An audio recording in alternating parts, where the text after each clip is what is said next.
Another fun one. The Great Pyramid timeline shattered as new clues point to older origins. A growing body of controversial evidence is challenging the long-accepted timeline of the Great Pyramid and raising new questions about who may have built it. British author Graham Hancock appeared on the American Alchemy podcast where he claimed geological and astronomical clues suggest the monument was not built 4,500 years ago by Pharaoh Khufu, but by a lost civilization 12,500 years ago. There's no doubt that parts of the Great Pyramid were completed and finished by the ancient Egyptians. One of Hancock's central arguments centers on erosion patterns of the nearby Great Sphinx, saying that only heavy rainfall over thousands of years could have caused such deep weathering, or a flood. Sorry, slips out every now and then. No such rain on the Giza Plateau 4,500 years ago, but they certainly were at the end of the last ice age. Flood! It's well known that no burial of any pharaoh was ever found in the Great Pyramid, or for that matter, in any of the 100 pyramids in Egypt. It is well known no burial was in any of them, not in a single one. Some of that can be attributed to tomb robbery, but no proof that anyone was interned in there. And in the case of the Great Pyramid, it was completely closed and sealed until Arab raiders broke in. So there was nothing inside when they got inside. So where's it a burial mound? Does not make sense. Then you look at little facts. So it is aligned, the Great Pyramid, to the north with an error margin of 0.05 degrees, true north, in a time when they supposedly had no technology or instruments to do that.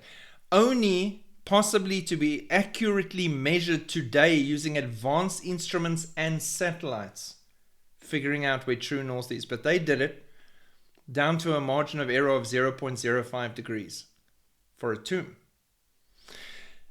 Base of the Great Pyramid covers 13 acres plus minus, and it is perfectly level to within less than an inch over the entire area. We don't have that ability today.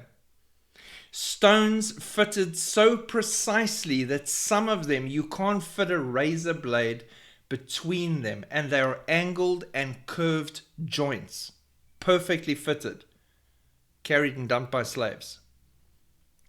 Okay, 2.3 million blocks, some of those blocks 2 to 15 ton in weight.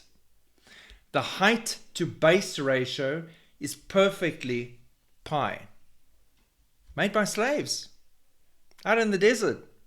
They worked it out mathematically. If they really did build it, the Egyptians themselves with a slave army, they had to have moved those rocks from a quarry miles and miles away downriver and stacked them one every, I think, 2 minutes, building that thing to get it done in the 20 plus year time frame they say they did it in. I definitely don't think the pyramids or the Sphinx were built by the Egyptians. I definitely don't think they were tombs. I think the fact that the shafts going out aligned perfectly with certain star systems and all these things show you they were built by, most probably, in my brain, Sholto brain coming in, get ready, are you sitting, the Nephilim and the false gods in the time of Noah. That's what I think, because whoops, that explains the water erosion, and boom, the fountains of the deep opened up and it rained for 40 days and it flooded everything. Whoopsie daisy, water erosion on your Sphinx statue to your false gods and your pyramids. And these pyramids are found all over the world, including Antarctica apparently. So yeah, I would attribute them to Nephilim structures from the time of Noah. But of course they can't say that, because you do not want to say that the Bible could have anything right. But it's interesting that confusion has been sown in their hard-held proofs of who did what and who had the honor of erecting what and for what reasons. And we still don't know, but we claim to know exactly what's going on 7 million light years from Earth down to a degree of accuracy, and what river flowed on what part of Mars. We can't even figure out who built the pyramids and agree on who it was. P.S. Nephilim. God bless. Have a great day. Keep shaking your head at the crazy people that keep denying the word of God. At some stage, they're going to not be able to deny it. Shalom.